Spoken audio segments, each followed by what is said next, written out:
యశ్వంత్ గారు, ఇప్పుడు పార్టీ నేతలు నాయకుల సంగతి పక్కన పెడితే పార్టీని ప్రజలు ఎందుకు ఆదరించాలి, బీజేపీ పార్టీని ప్రజలు ఎందుకు ఆదరించాలి అని మీరు భావిస్తున్నారు? ఈ రోజండి భారతీయ జనతా పార్టీ అనేది నేను సూటిగా ప్రతిపక్ష వాళ్ళకి నేను ఒక చిన్న ప్రశ్న అడుగుతాను. ఖాన్ గారు, గతంలో మన్మోహన్ సింగ్ గారు 10 ఏళ్ళు గవర్నమెంట్ నడిపించారు.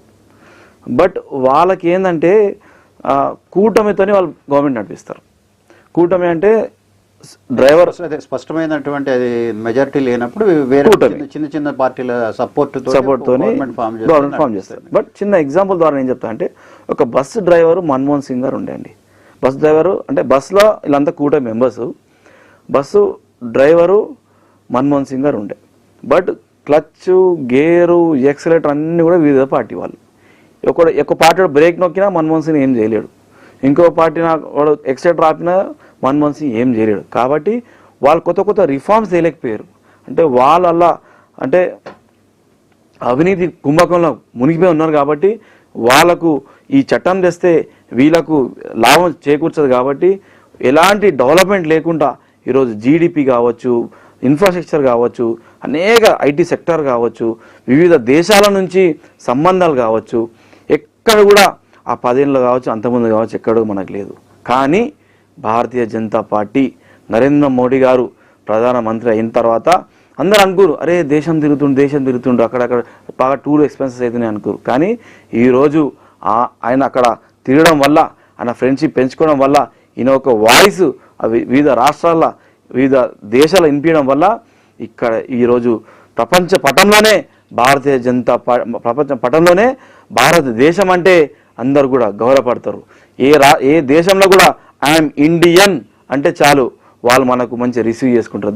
అది ఘనత కేవలం భారతీయ జనతా పార్టీ మాత్రమే, నరేంద్ర మోడీ గారు. ఈరోజు ఉక్రెయిన్లో కావచ్చు, రష్యాలో కావచ్చు అండి, 2 దేశాలు ఇట్లా యుద్ధం చేసుకుంటున్నాయి, హోరీగా యుద్ధం చేసుకుంటున్నాయి.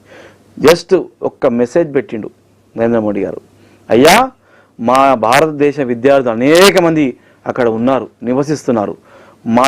మా విద్యార్థుల ప్రాణం ఒక్క ప్రాణం కూడా మాకు నష్టపోవద్దు.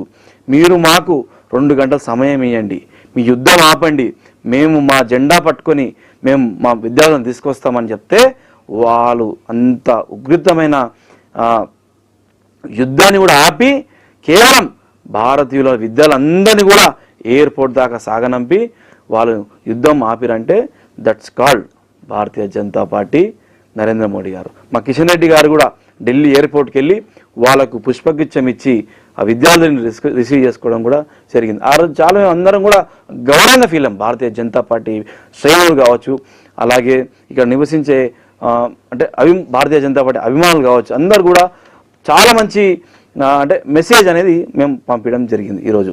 అలాగే ఈరోజు భారతీయ జనతా పార్టీలో అనేక ఉగ్రవాద దాడులు అండి, అంటే మనం చూస్తున్నాం, బాంబు పేలుళ్ళు కావచ్చు, అలాగే ఉగ్రవాదుల కుంపట్లు కావచ్చు, వాళ్ళ సైన్యాలు ఇక్కడ భారతదేశంలో వాళ్ళు నివసించే ప్రాంతం ఉంటుండే.